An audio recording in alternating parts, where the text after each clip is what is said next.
Brothers be like, Astaghfirullah, sister. How you presenting yourself like this to the world? And it's Ramadan, Astaghfirullah. I said, Astaghfirullah. I'm about to go work out. I don't work out in hijab, brothers. I said if I ever do modeling, I definitely would choose to do fitness modeling because it goes with the brand that I'm formulating, Say Grace Health and Wellness. And fitness has been so much a part of my life. I can't imagine where I would be without my fitness regimen. Every single morning, you know, these days I'm up early. I have my herbal tea. I get my chia bowl. Sometimes I'll do my smoothies. And I work out every single day. Why? Why do I work out? Why am I so committed to work out? Well, frankly, I have some fury inside of me. I have some rage inside of me. And that is the most effective way that I channel my rage, my music and my fitness. I'm just going to be completely candid. That's how I purge my fury. What am I mad at? What do I have to be mad at this point? Not much. But I got the short end of the stick in a lot of ways in life. And, you know, it chipped away at me at one point. And the way that I found out of these negative emotions, anything that could be like depression or, you know, sadness, was health and wellness. And so I work out quite a bit. What happened? Well, you know, what people don't know, and this message is for everybody, but specifically for the ladies. I'm always a cheerleader for the ladies, specifically the moms, because I understand. And a lot of times when we say, you know, a single mom, people think like, okay, a single mom, you might, you know, have the kid go to the dad on the weekends, and, you know, there's some sort of child support arrangement or whatever. For me, that wasn't the case. And I'll talk about myself all day, because I think that my story might be able to help somebody. I don't get many people to watch my videos. I might have like one person check out my YouTube video or whatever, but it doesn't deter me from making YouTube videos. It doesn't deter me from posting on social media, because what I have to say might help just that one person. Whoever is looking at it, it might just help that one person. And that's cool to me.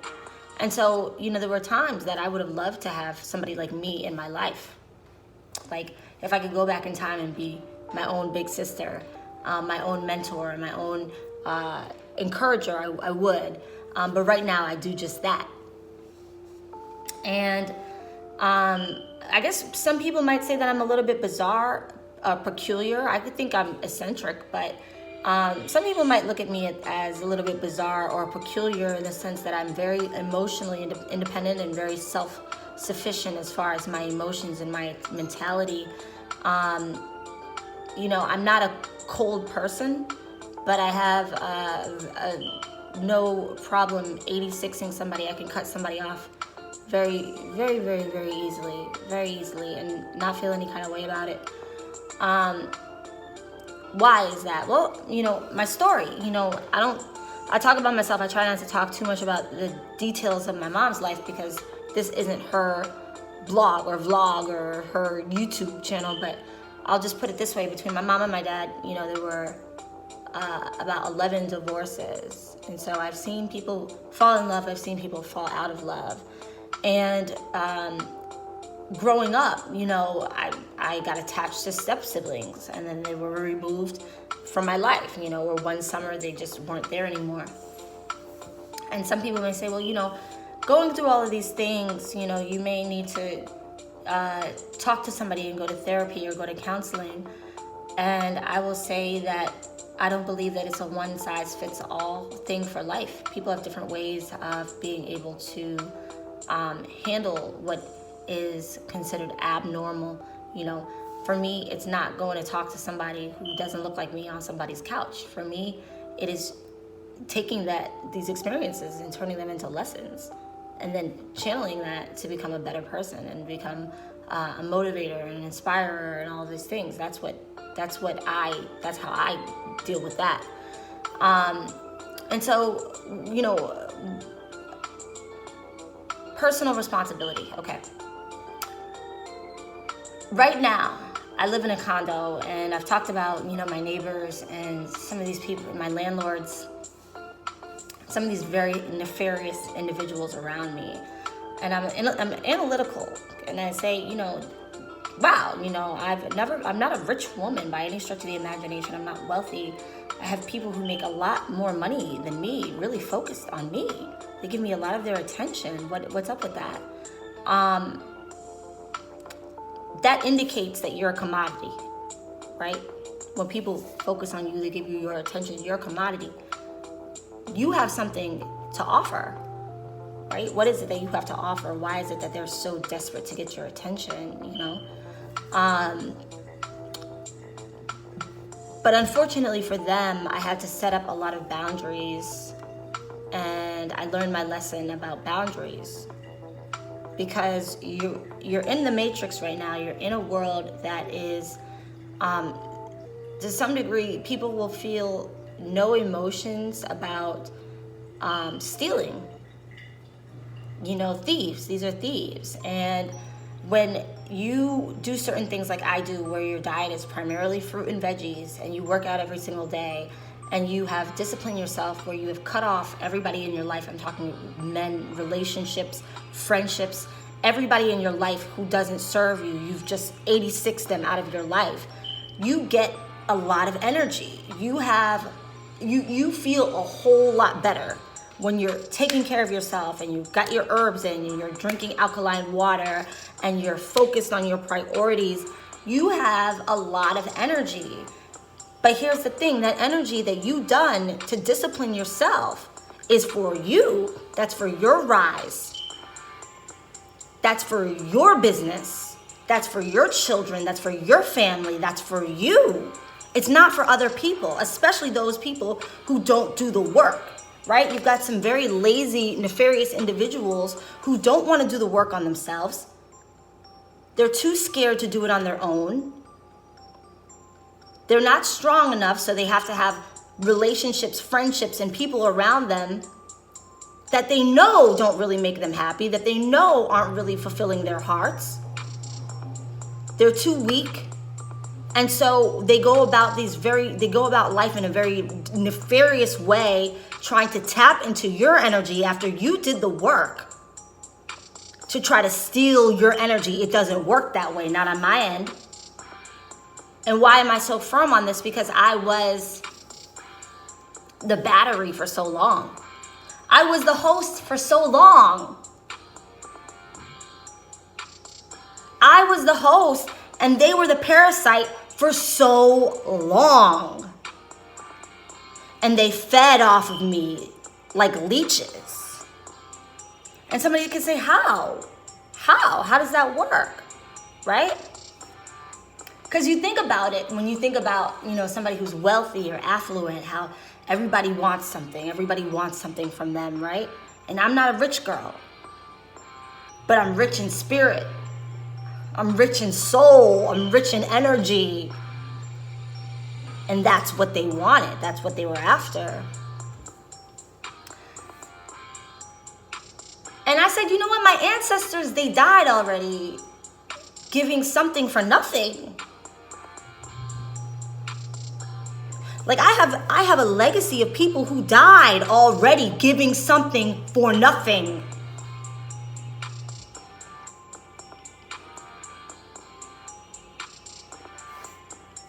So the buck stops here. And I go back to the ladies. So this message is really for the ladies. Today's my son's birthday. He's 14 today. And a lot of times I don't tell my story, but I have a testimony. Like I'm in church, right? I got a little bit emotional talking about this whole, this day and what it represents to me, 4/21, and how 14 years ago I was in the hospital and my son didn't want to come out. It was tough. I was so big. My stomach was so big because I was reaching 10 months of gestation. He didn't want to come out. They had to induce my labor. to force little man to come out of me. It was too comfortable in there. And it was just me, my mom, and my son at Georgetown Hospital. And he finally came out, and he changed my life. It's been tough. It's been extraordinarily tough when I talk about being a single mom. And I hear the term single mom. Some people, they're single moms, but they got situations where they drop the kid off on the weekend and there's some kind of child support. For me, that was not the case. That's not been the case.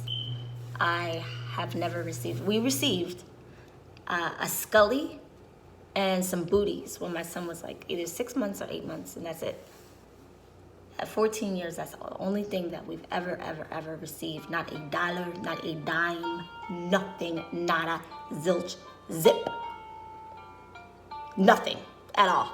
Not a check, not a money order, nothing from that side of the family, not a birthday card. Last time he saw him when he was 2 years old, nothing. And this reality at first got me depressed. I was really down. Depressed, like I didn't want to even shower, depressed. How my life could have turned out this way, and I had this child that depended on me, and I didn't know what to do. I mean, when I say my self-esteem was damaged, I was just down. Real down. And didn't know how I was going to be able to get myself out of that rut, out of that emotional rut. And I met somebody who sent me to bartending school. And he knew when he met me that I was depressed. And I went to bartending school and I got my bartending license and ended up becoming a bartender as a way to attempt to sustain me and my son. And the bar that I worked at first was this bar that, there was a lot of politicians that used to come in, and senators and just DC's, who's who, whatever. And so I'm just thinking, and this was maybe, how old am I? This was over 10 years ago. About 12 years ago or so. And I'm thinking, okay, I'm here to make a drink, but a lot of these men had alternate plans for me. And when you are around these people who aren't used to people telling them no, you telling them no is an insult to their ego. They can make it very hard because from their perspective is breaking it down. Their perspective, right? People don't understand my swag, right? People don't get my swag. How is this woman so confident and is not rich? That's what bothers people about me a lot. I don't understand why she's so why is she so confident and she doesn't have money? In the Matrix, it's the money that gives people confidence. When I meet some of these very arrogant assholes, they're super loaded. It's because they're super loaded. They can buy anything. They think that they can buy people, and normally they can. There's a lot of people that are here for sale. And so that's what gives them their swag. That's what gives them their arrogance, their money, their material assets. And they're like, how are you not rich and you've got this confidence to you? It bothers them. And they want to cut you down a size. They want to make you feel small. They want to let you know your place in this world. No, us with that, we run this world. How dare you, and I'm a rich guy, I got way more than you. How dare you not give me sex? Who do you think you are? And I'm like, I'm sorry. I thought I owned my body. I'm sorry. I thought that God made me and that I could, like, I'm sorry. I thought I owned my body. I'm sorry. Oh, I guess, so you, because you're rich, you think that you own everything, including my body? I didn't get the memo. And so I was bartending, just thinking like, okay, well, hey, I'm here to, like, the service that I provide is a drink. What do you want? Like, there's nothing else that I'm here for.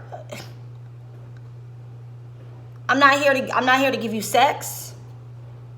I'm not here to be your therapist. Like, I'm here to make you a drink. And apparently that wasn't the fine print. Apparently that wasn't what they wanted.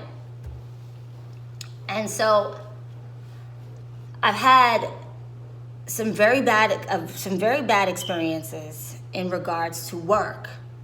And initially I think I was just getting fired because I was not really good at it, but eventually I became pretty good at what I did, and I was getting fired because there were some very nefarious people who wanted me to be a prostitute. And they were literally following me at every single job, getting me fired, telling these people lies about me and just damaging my character. And obviously, when you have a kid who, when I say no child support, nothing. Not even just not like financial child support, like no phone calls, no nothing, no encouragement, no picking him up from school. Like if he got picked up from school, it was by me, period. Nothing, nada, zilch, zip, nada, nothing. And so I'm like, how the hell am I gonna deal with this? What am I gonna do? I'm in this situation, like, I don't know how I'm going to survive. I have this child who relies on me. I'm in this situation where there's these men that want to buy me. I'm not with it. I'm not with the program. And there were times, especially when I was working in Cali, like, my mom had to let me know, I think you're a little bit naive. And apparently I was, because she came into one of the establishments I used to work in and she saw the whole thing. She's like, Kay, these are all call girls. She's like, everybody you're working with is a call girl. These are escorts. And I was like, oh, I didn't know. Because if you think about it, like a city like DC or a city like New York or even LA, which is not as, the cost of living in LA is not as high as the cost of living in DC. You figure it's about $2,100 for a condo here, for like, I think a 1 or 2 bedroom condo. I think on average, a 1 bedroom is about $2,100. So let's say for easy math, you do 2,000 times 12 in a year. That's $24,000 in a year. And then utilities or whatever. So that's about $30K. And they say that your living expenses should only be a third of what you have. So if you're making 6 figures, if you're making $100,000 in a city like DC, it's really nothing. Like back in the day, you would think $100,000, that's a good life. But in a city like DC, that's really nothing. Because it's a very costly city to live in. And so I know that as a bartender, there were nights, like there were some people that probably pulled in $400 to $500 a night. But me, the good nights, I probably did about $375. And on the other hand, because I've waitressed before, probably, like I've worked 2 or 3 waitress jobs. There were times where I made as little as like $26. Your livelihood is based off of your guest gratuity. And even as a non-rich woman, I always tip. I never not tip, because I understand how that works. That you're like the bartenders, the waitresses, their entire livelihood is based off of your gratuity. And so if you don't tip them, they're not making any money. And And so, you know, obviously, if you are a waitress in a city like DC or New York City, or, you know, you are a bartender in a city like New York City or DC, a lot of these people have to supplement their income. I'm not making excuses. You know, everybody has a life to live.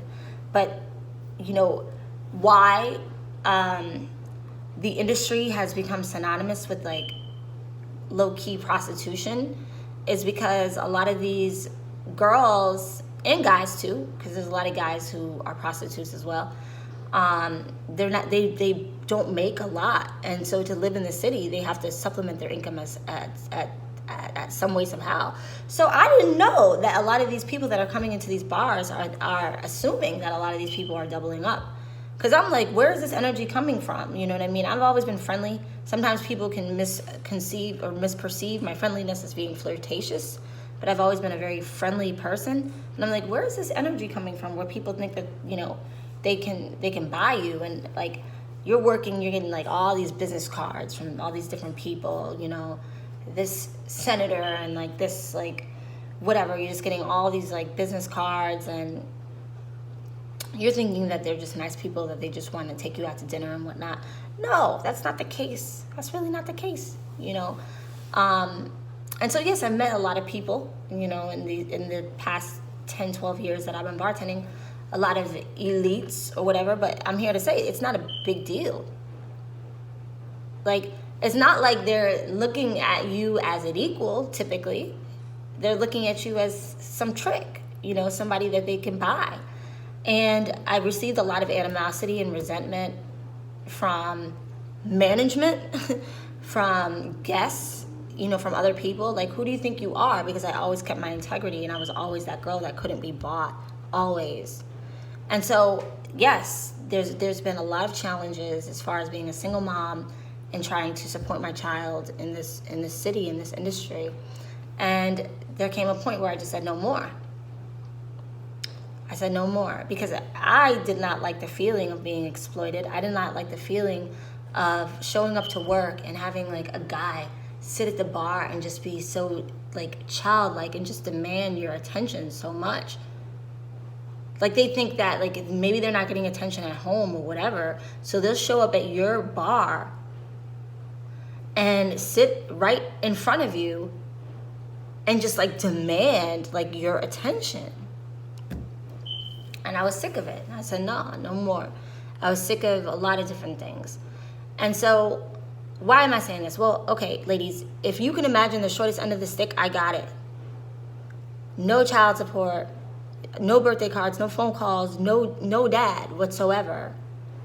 And I still say that no matter what, no matter how hard it is, you still let your child see their parent.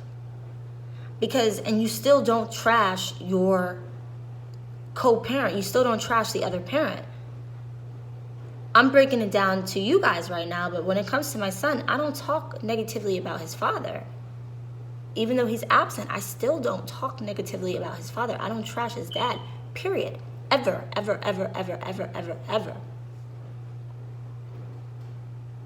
I never have described his dad as a horrible person or anything of that nature. Why? Because that's part of him. And subliminally, that child is thinking, well, if my dad was this, then that's my DNA, and who am I? And if you really love your kid, you're not going to do that to them. Not. And when it comes to matters of child support, I say still, even if that man is not paying child support, you never deprive that child of seeing that man. The only time I would say that there are situations that you should not let the kid see the father is if it's detrimental to the kid's safety or well-being. You know, if the father is into some really nefarious activity, or, you know, is a pedophile or some craziness like that, or is abusive to the child in some kind of way, then yes, of course, you don't let the kid see the dad. But it doesn't matter if they're behind in child support payments. It doesn't matter, because you think about the kid first and their well-being and their psychological well-being of being able to have two parents. And I know it's tough. Like I said, like I'm all about the ladies. I'm all about the ladies, you know, because really specifically the moms, because I get it. I understand how hard it is. And for a very long time, I was looking for somebody to come help me. I was looking, like, that's what broke my heart the most, because I was going through so much struggle and so much financial struggle, and there was nobody there for me. And what does that mean? How does that translate? Well, now I'm like, I mean, like, there's like a line on a song that says something to the nature of like, this wasn't my design, you know, how I got here, like how I became this woman was not my design. If I could have dreamed a life for me, you know what I mean, this was not the course of action that I would have dreamed of, but this is what happened. That's what I manifested. How did I become this way? You know, because people want to know, how did you become this way? How did things get this way for you? Where I can 86 somebody real quick, and I have like extraordinary, you know, emotional. I have a lot of emotional control, and I do not look to people to help at all. And people think it's pride. It's not that. It's the fact that I've never had anybody to help, ever. All I've had is people who have tried to exploit. I take that back. In my formative years. Because that's not gratitude. I had my dad who gave me so much advice and wisdom, and unfortunately was not able to hand down his business and hand down, any kind of like financial thing, because he got so sick in his later days. He was so sick. But he taught me so much. I have my mom who taught me so much, my brothers and my sister who taught me so much, and my mother who, has helped me with my kid a lot. And so to say that I had no help is not fair, and that's a slap in the face to the people who have assisted me, including just advice and game and mentoring me and things like that. I've had that. And so I'm extraordinarily grateful. But outside of that, that's it. And so, I was able to develop, kind of a very like independent mentality. Where I said, my mantra is like, if you, don't help me, don't hurt me type thing. Just don't hurt me. Like, we're cool, I don't really expect anything from anybody. I don't really expect much from anybody, I worked the times that I worked, at the bar or whatever, I worked extraordinarily hard, very hard, because I had to develop a mentality that nobody's going to come save you. Nobody's going to come save you. But I think the best part of it, and why I consider myself a success, even though right now it's not, I haven't manifested the monetary success that awaits me, is because it took all of this to give me a certain mindset. It took all of this to give me a certain mentality. And when you have these circumstances that are very hard, this very tough struggle, you develop a mentality that's almost impenetrable. I'm not weak.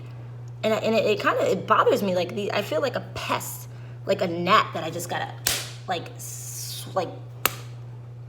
just swat out of my life. When these little, and I'm not trying to be condescending, but these weak people who haven't been through a fraction of what I've been through try to annoy me. I'm like, can this pest just can this freaking gnat that's just buzzing in my ear just hurry up and die? I'm work in progress, guys. But that's really how I feel. So, I don't have the luxury right now of, focusing too much on other people. I spent a lot of time focusing on my son. Spent a lot of time at restaurants focusing on other people and things like that. Right now is the time for me to pour all of that energy into myself, into this brand that I'm developing.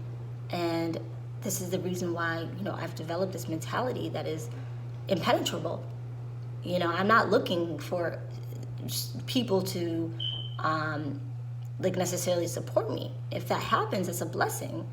But what's even more beautiful is becoming self-sufficient, is becoming somebody who can sustain and support myself. And that's next, the monetary part of it. But right now, you know, and through the years, right,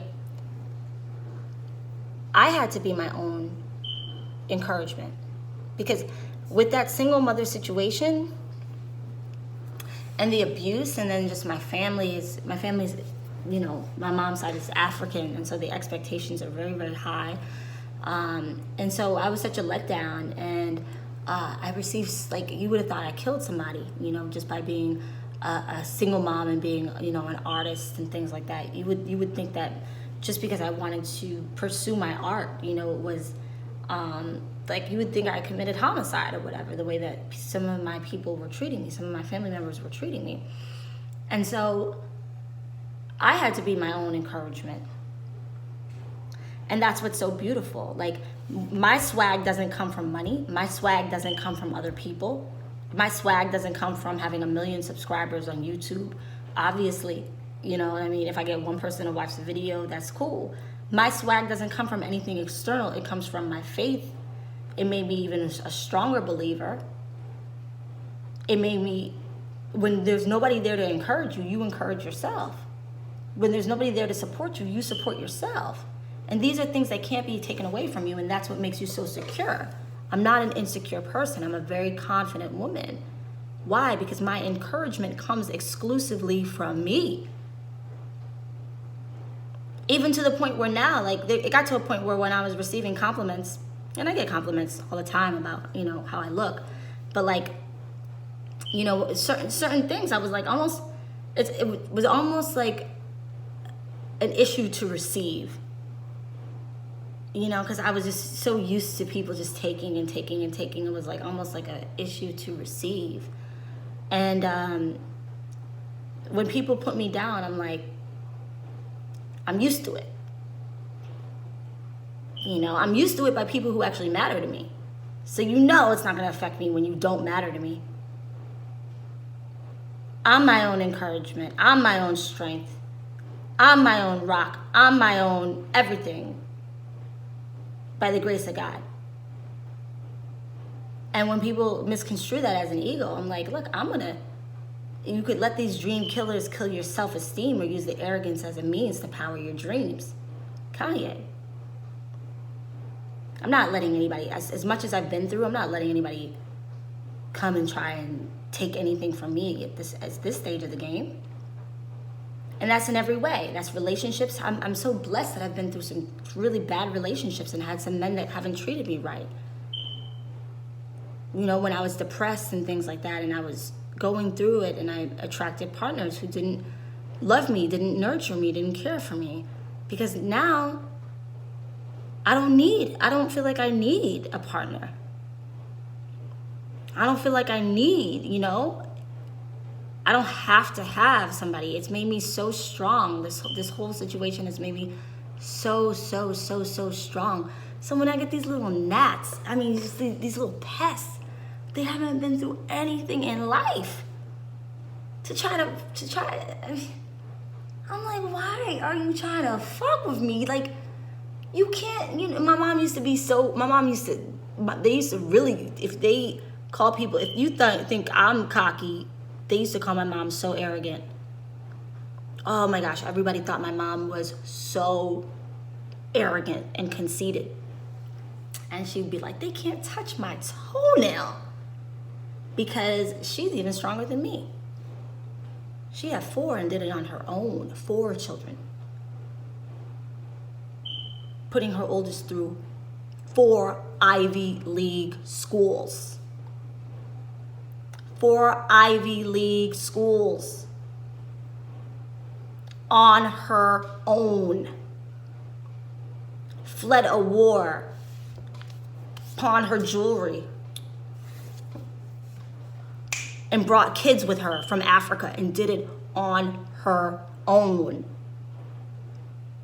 Worked 3 jobs, bought a house, bought 2 houses, used one of them as real estate property, worked overnight, and supervisor for the state. bought a home in the suburbs of Connecticut on her own. That's why I'm like moms all day. That's why I'm like ladies all day. All day. Watching this woman, this hero. I mean, with impenetrable strength. Impenetrable strength.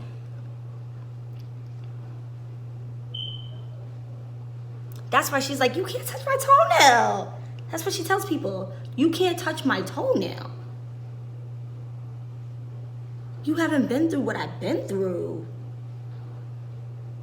On her own.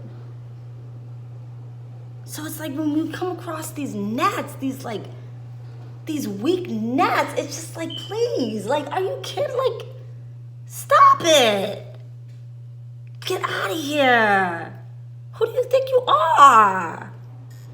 You can't do it on your own. You don't have the strength like we do. And if that rubs you the wrong way, so be it. People are like, oh, I think you need to do this. I think you need to mind your business. I think you need to focus on you. Because I'm not built like you. I'm not you. So the way that you handle the things that you go through, I don't handle it like that. That's why I don't do drugs. That's why I don't drink. That's why my diet is primarily fruits and vegetables. That's why I take such good care of myself. Because I've created a life that I don't need to escape from.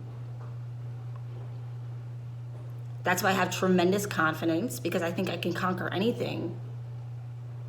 There's not a situation that I can be put in that I cannot figure out.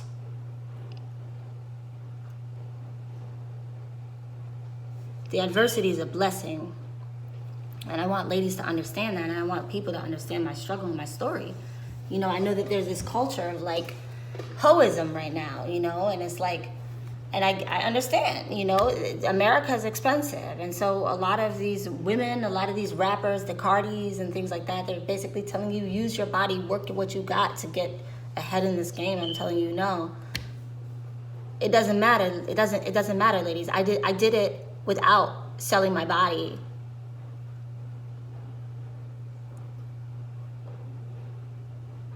I did it without having people behind me, having support behind me. That stuff chips away at your soul. It chips away at your spirit. It makes you lose the game. You don't have to sell your body. You don't have to sell your soul. Even the single moms who are doing it with no help, it's tough. But the reward is so much better. And some people say, well, you're not rich, so what are you talking about with the reward? I'm telling you, every single morning when I wake up and how I feel and the energy that I have to work out and the way that the mentality that I've gained, this is success. This is success. The ability to enjoy your life. Why do I enjoy my life? Why do I enjoy the person that I am? Why do I celebrate the woman that I am? Because of having so much crap. What else? You've got filthy rich people that are in situations, like I told you, like these people that live around me, they've got a lot more money than me. Why are they obsessed with me? Why do they always want to know what I'm doing, what I'm up to? Because I'm like, look, if I had that kind of money, you know where I would be, what I would be doing with my life? I would not be focused on, you know, me. I'll put it that way. So what does that tell me? And what should I tell you? Money doesn't mean what you think it means. You got people waking up, they wake up, they wish that they were you. And they got all the money in the world. And they wish that they were you. And I'm going to end this conversation because I always have to say all praise due. Why did I go through such adversity? Why was there nobody there to help me? Why did I have to go through struggle? Why didn't I get child support? Why? Because the Creator wanted me to rely on Him. He tested my faith. And I say, look, there's nothing that can happen to me. The only disappointment, the only sense of loss after having no one, the only sense of loss is if the Creator abandons me. That's it. That's it, guys. He is my rock. He is my strength. He is my sustainer. He is my redeemer.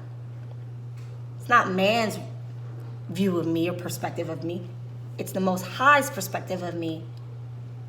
And this is what I want everybody to take away. Don't get lost in this world, ladies. Anyways, I've been chatting for a minute. It's time to get my fitness on. It's time to get my workout on. It's time to get my day started. Take care of yourself. Peace.